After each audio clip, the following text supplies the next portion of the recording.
નમસ્તે મિત્રો, હું મારવાણીયા તૃષા જુનાગઢ ગુજરાતથી આજે આપણા માટે એક સરસ હેલ્ધી એવા પાલકના પકોડા લઈને આવી છું.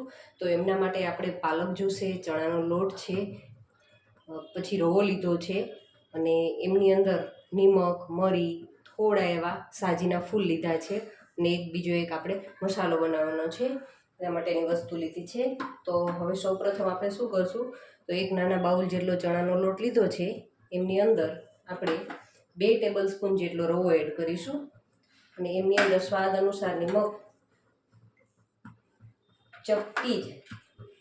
ચપટી સાજીના ફૂલ લેશું અને 1 ટીસ્પૂન જેટલા મરી પાવડર નાખી અને સરસ મજાનો આપણે એમને જરૂરિયાત મુજબ પાણી એડ કરી અને આપણે એકદમ પાતળું એવું બેટર બનાવવાનું છે.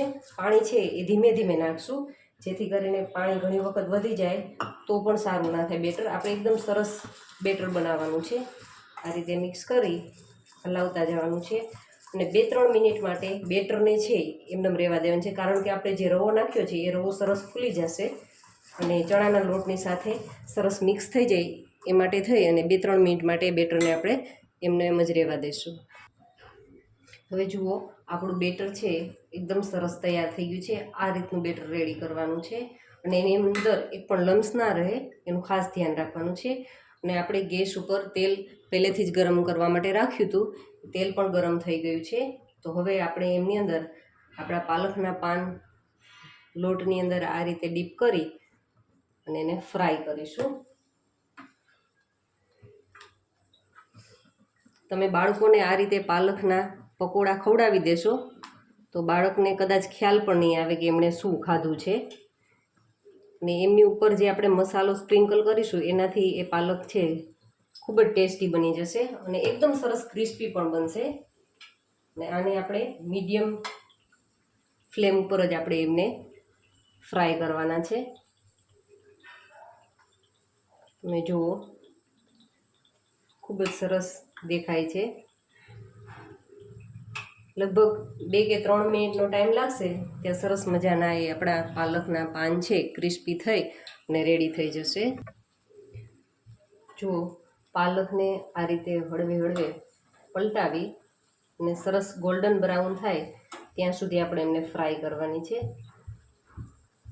આપણે એવું લાગે તો ગેસની ફ્લેમ થોડી હાઈ કરી લેવાની છે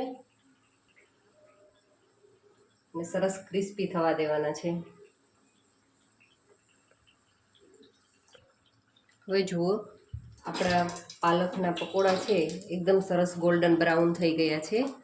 તો આપણે એને કાઢી લેશું ને આપણે એમને ચા સાથે બી ટી ટાઈમમાં કંઈક ખાવાની ઈચ્છા થઈ હોય તો મોટાભાગની આપણી એવી જ વસ્તુ છે કે જે આપણા ઘરની અંદર અવેલેબલ હોય. કોઈ વસ્તુની ખરીદી કરવા જવી પડે એવી વસ્તુ નથી. તો જ્યારે આપણે ઈચ્છા થાય ત્યારે આપણે બનાવીને ખાઈ શકીએ.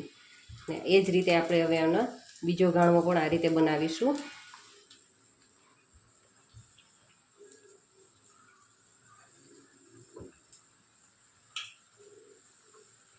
ને આપણા જે પાલકના ગાણો જે ઉતરી ગયો છે, આપણે એમની અંદર મસાલો એડ કરીશું. તો મસાલા માટે આપણે 3 વસ્તુઓ લીધી છે. એક લીધું છે 1 ટીસ્પૂન જેટલું સંચળ પાવડર, એમની અંદર 1 ટીસ્પૂન જેટલું આપણે એડ કરીશું લાલ મરચું પાવડર અને 1 ટીસ્પૂન જેટલું લીધું છે ચાટ મસાલો. એ ત્રણેયને સારી રીતે મિક્સ કરી દેવાનું છે. આ રીતે મિક્સ કરી અને આપણા જે પાલકના પકોડા રેડી થયા છે એમની ઉપર આ રીતે સ્પ્રિંકલ કરી દેવાનું છે. તો આપણા પાલકના પકોડા છે એ રેડી થઈ ગયા છે સર્વ કરવા માટે. તમે જોઈ શકો છો, એમને ખૂબ જ ક્રિસ્પી દેખાય ભાઈ છે અને છે પણ સરસ. Thank you for watching.